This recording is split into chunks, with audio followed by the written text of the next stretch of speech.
Well, welcome to today's episode of Did She Really Say That? We are literally breaking the ties away from the regular business building plan, and we are creating a whole new way for women to actually start building their business in a way that creates more fun, play, and ease. I am Karen Angeli, and I'm one of the co-founders here inside of Truth Bomb Marketing. And for me, I've been an entrepreneur for about 9 years now. And I realized about 3 years ago that I was tired of all the doing, all the rushing, all the I have to get this done, and realized that I needed to slow down in order to go faster in my business. And so I started implementing a lot of the things that we talk about here inside of Truth Bomb Marketing and started to love my life and my business a little bit more. So that's a little bit about me. I'm one of the co-founders, and I'm going to shoot it off to my other co-founders. Hey. Hi, everyone. My name is Chef Katrina. I've been in the industry of entrepreneurship for the last 15 years. I was formerly a chef at Walt Disney World. And I've just been in love with teaching online digital marketing. I have worked with companies, individuals, corporations, helping them really get their message across. But the one thing I started to see as I was attending a lot of the workshops and events and the mentorship programs that I was a part of was that women were really struggling with the information they were getting. And I couldn't figure out why. I couldn't figure out why they were struggling with the time. I couldn't figure out why they were struggling with the concepts. And then it dawned on me. And it really took Karen and Heidi to bring together this idea that women need a different approach to business education. It had to look and feel different from everything that's out there. So you can kind of rely on me inside of here at the Truth Bomb Academy to talk about business structure, business ideology, and really showcase how it is to build $1 million business for fun, play, and ease. Nice. My name is Heidi Muma, and I've pretty much been an entrepreneur ever since I graduated college with a degree, And I dabbled in and out of having a job, but my real passion was owning a business, running a business, and then I decided to homeschool my kids for 18 years. And that's pretty much kind of like running a business too. And it was like so many similarities with homeschooling and running a business. It's crazy. But I learned a lot through my kids. I don't know who learned more, me or them. So that was fun. And but it's like, as much as I love building a business, it's like I've partnered with my husband, and I've done things on my own, and now I've partnered with Katrina and Karen, and this idea that Truth Bomb is best partnership ever. And like this so this concept of what we are building with the business plan, I know it's like as a solo entrepreneur and growing a business, I was just like, business plan always scared me away, to be honest. They were analytical and free and just way too, I don't know, I felt like they were over my head. But the way that this business plan is designed is for you ladies. And it is actually to get that idea, that whole business idea out of your head onto paper where you can see it, you can, and also how it works for not just your business, but also your life. So welcome to Truth Bomb Academy and what we have to say today. Yeah. And honestly, like, as we were talking about, well, how do we want this podcast to look? How do we want women to actually start connecting with the fact that they've been building a business from a perspective that doesn't fit them? We kind of got back to the basics where we were like, well, let's really dive into the things that we're already talking about inside of Truth Bomb Academy. Where let's dive into the possibility of changing up, just like we're taking the thing that works already and we're taking it and making it more of a tangible way for women to actually build their business. So you have this business plan. A lot of women, and Heidi was saying this before we went on air, a lot of women look at the business plan and they go, that's too much for me. That's too analytical, logical, however you want to look at it. I don't really want to play with that. I'm just going to get started with my marketing and run off to the races. And instead of actually taking the time to sit down and write down all the things that you want to accomplish, how you want it to look, what's your vision, what's your mission statement, how do your business financials look. You just start running off to the races and you just start marketing without knowing exactly what it is that you're marketing. There's no clarity behind what you're doing. Yeah. So you get to a point, and I've seen this in myself, I've seen this with other people. You get to a point where you're like, well, what am I doing?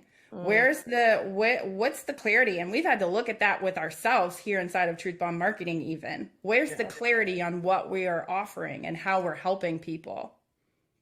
Well, and I think it's interesting too, because I know like right now there's a big push for, at least in my world where I'm seeing this, there's a lot of push for coaches.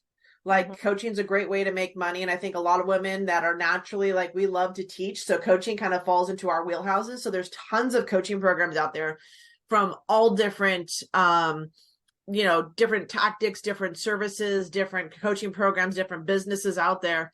And so a lot of these individuals, they're getting these programs. They've now been trained to be coaches and they're selling somebody else's product, but they still have a business they have to build. They still have to look at, how am I going to be a coach? How many hours do I want to commit to this? What is my life going to look like? And I think it's in there, but it's often overlooked as how you're building a business, right?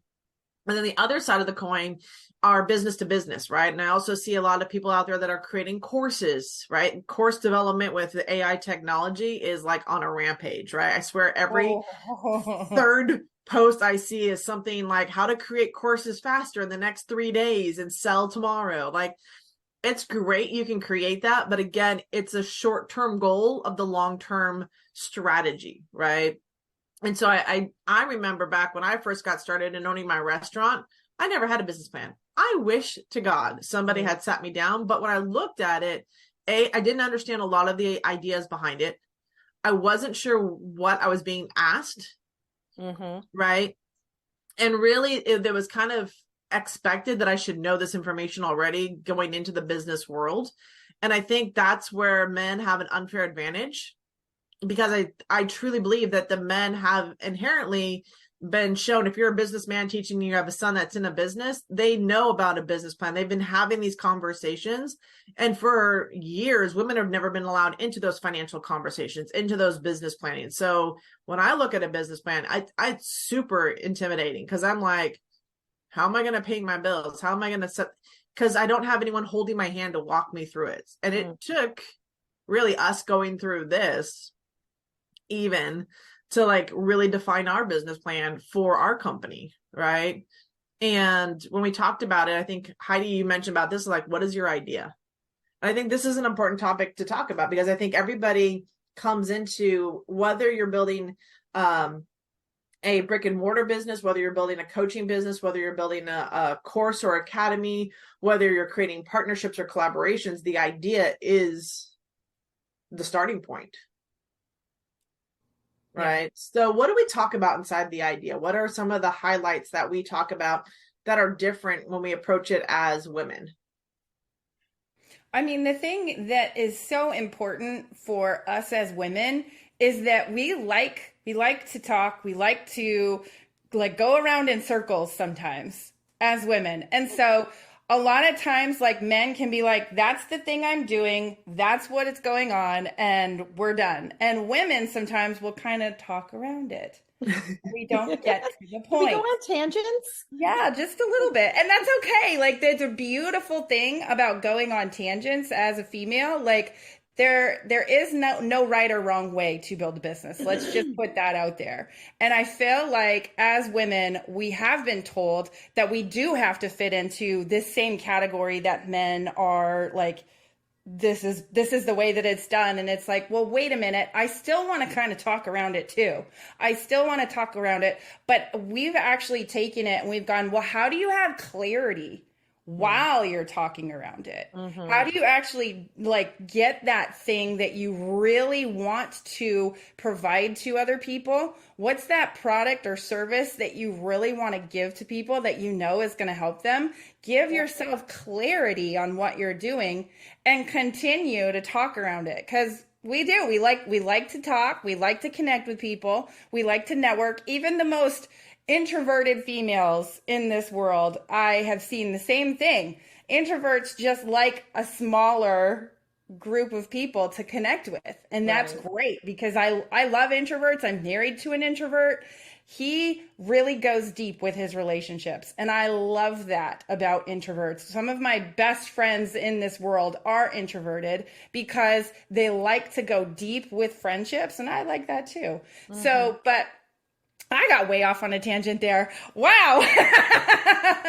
But like creating that clarity around what you're doing, it can sometimes take some time. And it actually can sometimes be like, okay, wait a minute. Like, this is what I thought I was doing, but I need to go a little bit deeper because it seems like people aren't quite grasping what the whole purpose is behind this, what the importance is of having that business idea written down and fully fleshed out to the point where it's like you could say it in your sleep. Like we've gotten so clear on what it is that we want to create that we literally have created a one-liner where it's like, this is what we're doing. What do This we is do? focus. We help busy women create more time and money with a simple business playbook so that they can create their millions without sacrificing what's important to them. That's literally what we do. That at the end of the day is what's important to us. And when we finally got so clear on that, we started to go, oh, because That's women, what we do. yeah, because women, we do. We want more time and we want more money. We want to be able to have more time with our family and do what we want to do. That is at the end of the day what's important to us. Yeah. So we're looking at the female business owner going, how come they're burning out? Well, they have a lack of time and they're not growing the way they want to. So they're like, well, this isn't worth it. So we asked ourselves, how do we get really clear on what it is that women want and then start providing them the possibility of creating that in their business? And that's where our business playbook came from, where we went, okay, wait a second, like, how can we actually help women be more successful? Well, let's look at the business plan that we've been traditionally looking at. Ooh, no. Yeah. Well, we Nice. did. It scares me. I keep looking at the few that we had. We've actually not the few. Like the more we've had, I've gone through since then, right? And I'm sitting there going, I still don't. I remember you, Karen, even saying you're like, I didn't know how to answer half the questions. I didn't because I looked at it and I answered it in the way that it made sense to me. And I remember our business mentor going, this isn't what I want. And it's like, but this is what I understand. Right. I don't know what you're trying to ask of me. And I think that was the difference between having a very male forward thinking around how business runs because he's got years of experience in doing this. And then looking at it from a female who's just coming into this that has no previous experience, this is really what it really sparked the interest and the idea for what we've been building. Yeah. Well, and at the end of the day, as a male mentor, he thinks differently, right? I'm going to think differently than he is. And I have done my own business plans in my own business before, just not the way that he does it. Yeah. And that's okay. And that's what we had to kind of look at. Like, okay, well, how are women actually looking at this? What makes sense to them? And that's why we rewrote it. I mean, it's rewritten for women. It's like, it's like we actually know how to answer these questions now. Yeah, it made sense. Like the way it was phrased had to be, or way that it was like written had to be redone, right? And we even were looking at when we started this whole process off, we talk about how to reconnect back to yourself as a woman, right? We talk about the self-awareness. We talk about the believe, think, and feel loop. Like we talked about all that because that's what centered everything you're doing moving forward. It's like reconnecting back to who you were. And when we were going through that, we even had to change up some of the languaging to feel more congruent with what we were delivering, right? I remember a couple of things. There was some of the questions we asked about life's most important questions and how they were asked just didn't feel right. Like it felt very analytical. It didn't feel like more heart center, I guess, around this. So that was an interesting piece behind all of this. But really, I'm looking at the playbook now, and I love the fact that it has so many elements to it. And I love the fact that we give them a book. They actually have the playbook. They can download it themselves. They can carry it around with them. It is in a PDF format. So if they have the ability to write on it on there or print it out and do it themselves, they have that ability, right? But I love this idea that we start off is like, what does this idea mean to you? I think when we were looking at how women connect to their business, one of the things that we discovered is there aren't enough female millionaires. So that's one of the missions behind Truth Bomb, honestly, is to create more female millionaires. And what we also discovered in my research was that women will hold on to a business longer. Right? They're less likely to sell it off or let it go because it becomes part of like their creation, right? And women are phenomenal creators. For the moms out there, you guys know what it's like. You have your kids and you don't want to let them go, but you know you have to let them go, kind of a thing, right? And for women in business, what I started to discover was that women would hold on to businesses longer and were less likely to sell and more likely to close. It's So our I baby. thought that was an interesting piece. I think the sad part about the more willing to close is that I think a lot of that has to do with the fact that they never even thought that there was a possibility that they could sell it. Mm-hmm. That didn't even go through their mind. Like, that's the thing that's really missing in a lot of us as females, is that we don't see the possibility. And then also, there's a question of, can this person do it as well as I would? Or do it the same way I would do it. Yeah. And like, because we consider our reputation as part of that business. Yeah. It's like, because it's all about branding yourself instead of branding the company. Yeah. And it's just like, and how do we differentiate or separate ourselves from that?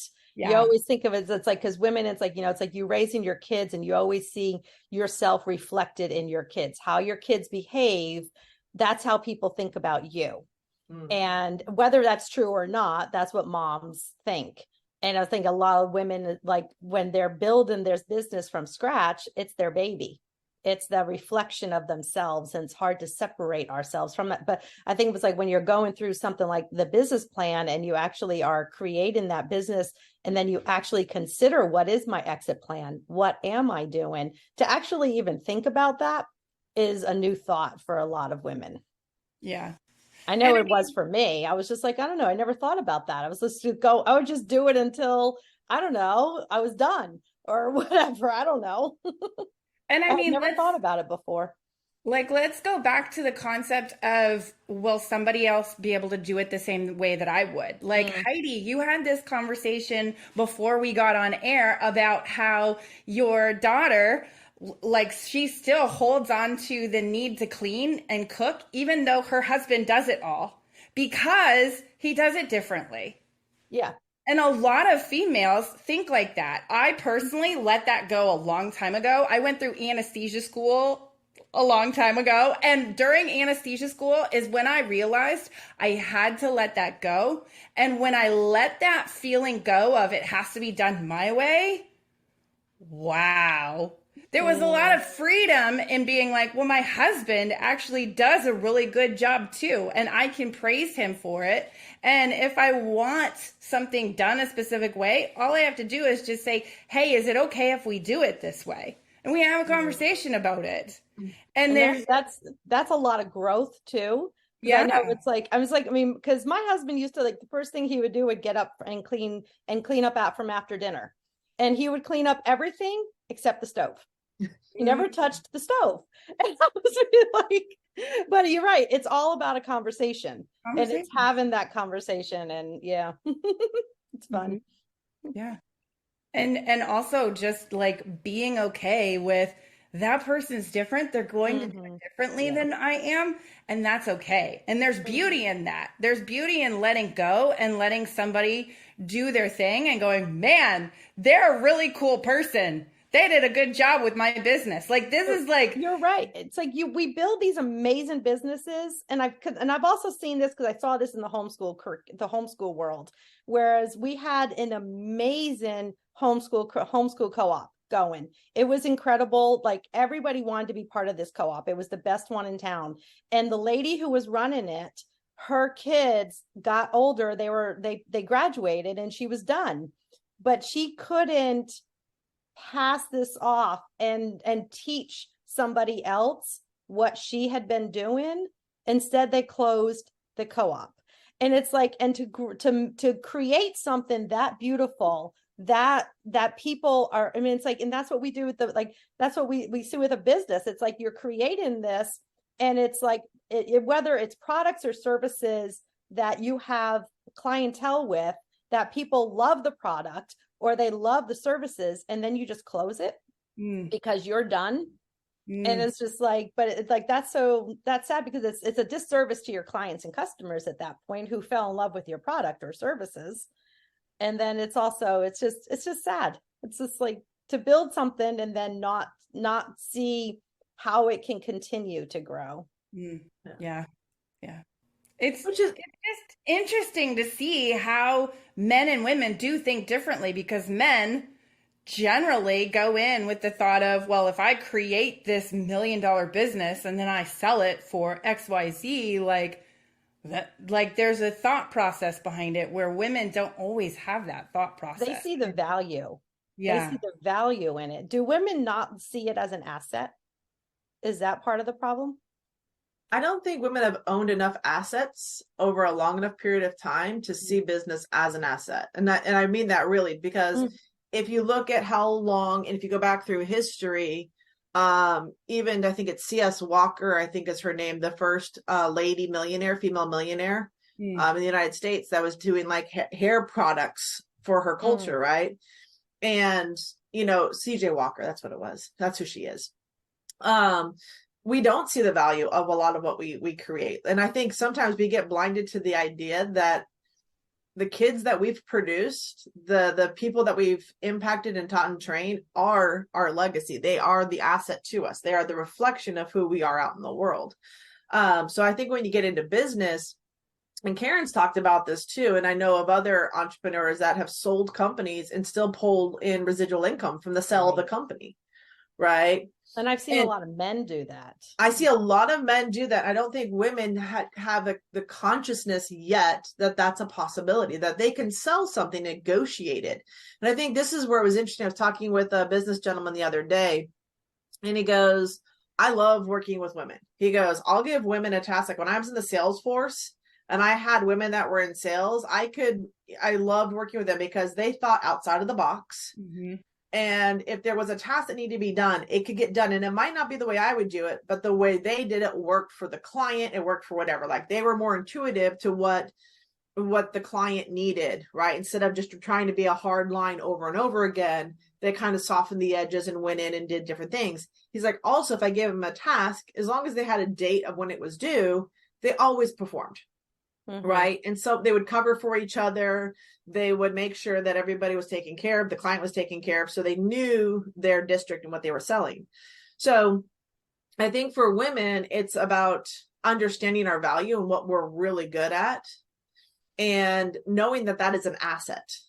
I think there are very few men in the world. There is a good chunk of them. Just like I met this businessman, he goes, I value women and what they bring to the table. And he's like, and I wish women would speak up. I wish they saw their value in what they did and actually said, no, this is the way I'm going to do this, because that's the balance that we need. I mean, statistically, wow, that was difficult to say. Statistically speaking, did she really say that? I did. Words are hard. It's cool. I like them, She got though. it out, though. She got I it know. out. I got it. So, women actually have more issues with their thyroid, with this part of their body, their throat area. And that just goes to show what you were just saying, Katrina, where women have a harder time speaking up. Women have a harder time saying what they're going to say because, I mean, look at history. Like, we do still live in a pretty patriarchal society. We have for a long time. And historically, it has been a very patriarchal society. So as women start to come into this conversation, we have to learn that skill set of speaking up and having conversations that might be uncomfortable. But when you do have those conversations, that's when possibility happens. That's when you can actually move forward. Yeah. And I think that's part of the piece, is just speaking up. That's why we call ourselves Truth Bomb. Like, there's no coincidence that we named our company Truth Bomb, right? And the fact of that is that it was time to speak our truth. right? It was time for us to step into what we innately know as women. I was like, she said it too. Words are hard. Words are hard. It's Words cool. are hard. You're choosing hard words. So, and I always think it's interesting how, as more and more women I meet, there are the ones that are really out there, and then there are the ones that are the ones that are really out there. A lot of times they're considered a bitch, because I don't know if there's small ears hanging around. That's the only reason I'm censoring myself right now, right? They're considered alpha, and an incorrect term for female alpha, because they're seen as it's negative, and it's really actually a very positive term for that one, and it's been taken out of context. So there's a lot of things that for women that stands her ground, it's considered very pushy or abrupt or whatever. And I think and I think women have owned that or become that because they're trying to posture like the men do. Right. And I'm sitting up for those that can't see this, but the posturing of a man is to sit up, make themselves bigger. Right. And women have been told that that's what they need to do because that's what works for men. Right. Now, women can still sit up. I don't necessarily think you have to go big or go home kind of a thing. I think there's moments for that for sure.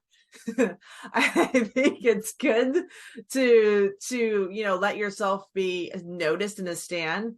And I think there's also a way that we can really step into the conversation just by leaning in and making ourselves known and not being timid, because we commend the man that raises his voice and says something, and then we look down on the woman that raises her voice and says the same thing. So there's still an issue that we're stepping on. And I think when you look at what we're creating inside the business idea, we're telling women it's okay to have this idea. Right? We're actually encouraging you to have this grandiose idea, whether it's something you've already seen in the market, a tweak to something in the market, something brand new. We want to nurture that and give you the confidence to step in and really present this idea to the world. Yeah. And do it with clarity. That's the other piece of it too. Having the clarity on what you're actually doing. Because we still go back to our original business plan and we go, okay, what are we doing? That creates the clarity on what we're doing. So anytime Heidi or Katrina brings something to me and says, what do you think about this? I will look at it through the lens of, is this actually answering that one-liner that we've created? And if it doesn't answer it, a lot of times I'll read through and be like, I don't see anything about time, or I don't see anything about giving women the ability to create more money in their business. Literally, we'll go back to that all the time and be like, wait a minute, I have to look at it. I got to put on my glasses and look at it through that lens with that clarity of what we're doing, because it helps to create that full-blown idea that people can jump on board with because they understand exactly what it is that you're doing. Remember why your idea is important. Yeah. What was that, Heidi? Remember why your idea is important to this. When we go through the questions and we go through really looking into your idea, and it's why is this idea important? And why it's if it's important, keep putting that message out there. And it's just, yeah, and I think this would keep people from the fear factor too, right? The judgments, the people not saying anything. You might get crickets in the beginning like we did. And, that's okay because it's the first time this concept and idea has been put out there. Right. And I think like what you said, Karen, I think looking at through the lens of the business is the good reminder. And you need the business plan and your idea so that you can continuously support that. Otherwise, your marketing starts looking a little wonky. You're all over the place, right? How your syndication of that. Yeah. It's not like this. It's like this. It made zigzags. It was like we're gonna find our way. And I think that's part of when you have your idea and you know what you're doing with it, you become unstoppable in delivering your message. You really, whenever you bump up against, you're like, no, this is my idea. This is why this is so important. And I think when you talk about this too, this is why collaboration became such a key thing. That's why the three of us got together, right? because we knew that each of us contributed something to this overall conversation that needed to happen, and this training, this business training that needed to evolve for women. Because we looked around, we did, all of us, and said, okay, where are the female millionaires, right? Okay, where are their books? How did they build it in a female way? Like, I was actually looking for, like, show me a female that built a business of, like, slightly different, that felt more authentic kind of a way. And there are some out there. I'm not lying. There are some, but it's such a small group of people, of women, and they're not really going out and telling you what they did, because I don't think they understand how they did it themselves. So it's like studying that, looking at that, and then looking at what we're doing at that idea of clarity. And I pulled it up, like I have it on my phone. I'm like looking at it. I'm like, oh yeah. So it's like, what does this idea mean to you? So I think having that question is the first question that we talk about around your idea. How do you feel about this idea? That's another thing for us, right? It's like, what do you think of it? How do you feel about it? And why is this important for you to bring into the world? Mm-hmm. Like, we are looking at it from like a whole like experience for yourself. Because when you can answer these questions on why you're doing this, we have fun. I'm not gonna lie. Mm-hmm. Yeah, Right. and the whole how do you feel about this? Like it helps with the people that have just inherited a business that they don't really have any relationship with. My parents gave this to me. That's the reason I keep doing it. Or I'm doing this because it's making me money. Like, how do you actually feel about it though? Because that's what creates the fun, play, ease, and the time freedom, the money freedom, because you're actually enjoying the process. You're not just doing it because it was given to you. So asking the question of, but how do I feel about this? Gets you back present to, wait a minute, like, do I actually enjoy what I'm doing, or am I doing it because it's out of responsibility for someone else and not for me? So, and those are some of the things, and that's how we start this whole conversation. And I love how we continue through this book and in our training, and we develop this more, right? Like we teach it, and then we have the Q&A session, which I really think is important, because I think when you can bring women together around to discuss their idea, answer like, hey, I didn't understand this question, or what does this mean, or how do I relate this to X business, right? Those are the magical moments. That's where we don't get just clarity for them. We get clarity for everyone that's listening in. And I think that's the value of doing it the way we do, through like this more like group coaching type of method, because women need to hear from other women. With this whole bubble, I'm a bubble over here, I'm a solopreneur here, I'm Wonder Woman here, I'm super mom here, and we're not sharing what's actually working for us and how we're coming up with these ideas and how we want to implement them. I think that's one of the biggest disservices, because you're not hearing the different things that we're struggling with. And I think there's a lot of things that as women we struggle with, both just in terms of culture, in terms of history, in terms of socialization, in terms of a geographic location. And once you open up that door and you start hearing how we're all connected, even though we're in different parts of the world, really starts making a difference for how you start looking at your business. Mm-hmm. Totally agree. And guys, if you want to hear more about what we're doing inside of Truth Bomb Academy, we actually have a way for you to join us. We have this program called Unlocking My Millions, where we're literally going through this business playbook that we were just talking about, where we help you with your business ideas, your business finances, the whole 9 yards. Literally, you could take this business plan to a bank and say, hey, I want to start a business. Can I get a loan? That's how thorough we have been with this. So if you want to check us out more, you want to learn about more how you can get involved with this, go to our website, truthbombmarketing.com. You can check out Unlocking My Millions is our course that you'll be going through. You'll also be added to the Truth Bomb Academy, where you actually can collaborate, network with other female business owners that are going through this program as well, where you can actually do what Katrina said and connect with female business owners, bounce your ideas off of them, have them bounce ideas off of you. That's the beauty of Unlocking My Millions and Truth Bomb Academy, because we want to help you actually create a business that you love with more fun, play, and ease, in with simplicity. Yeah, and we're doing happy dances, all of us over here. So with that, I think we can conclude this episode of Did She Really Say That? Because we had a lot of truth bombs today, in case you missed them. So it's been fun. I always love hanging out with you guys. So can't wait till next time, and come and check us out at truthbombmarketing.com. Can't wait to hang out with you inside of the community as well.